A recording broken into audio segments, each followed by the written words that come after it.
events. And what do I present? I present workshops and classes to individuals or companies or corporations on anything that will help them grow their business. I customize them to whatever that person or company needs regarding business ethics, standards, and training. So my 30-second commercial is, hi, I'm Merle Margolese, owner of Merle Margolese Presents. My tagline is everything your business needs to succeed.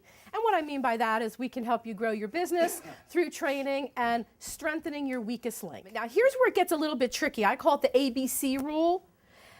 Sometimes when a referral recommends you or someone who's been recommended to you refers you to someone else they know, that's the ABC rule. That can be a little bit trickier.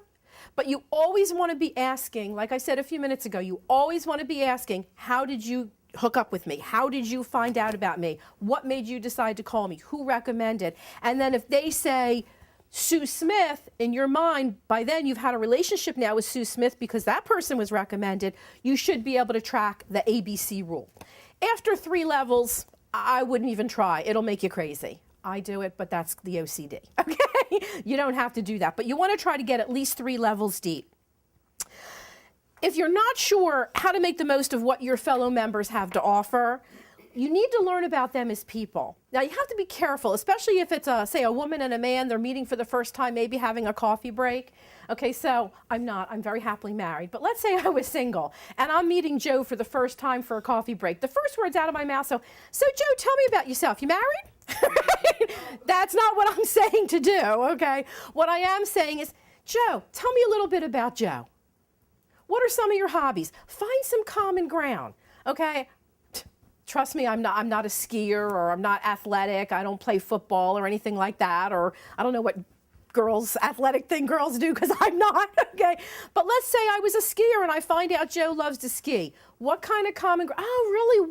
What's your favorite resort? Have you ever been to my favorite place was when we went to. Get some common ground, because what is that going to do? It's going to bring you from here to here when his antennas go up and he hears of someone who could use your services or your product. Does that make sense to everybody? Okay, good. So learn about them as people, not just their profession. Because honestly, there's not one person in this room, not a single one of you or me, that doesn't have, and I hate the word competition because I like competition. It keeps me on my toes. But there's no one in this room who can tell me there's no one else who does what you do. So why should someone refer you over the other guy or the other girl? What makes you different? What makes you stand out? So you need to know about them as people and not just what their profession is. What makes them head and shoulders, and I don't mean the shampoo, what makes them head and shoulders above everyone else in their profession? And that's a question you should be asking yourself. About once a quarter, you need to do a checkup from the neck up, okay? You need to be thinking about what makes me different? What can make me stand out in the crowd?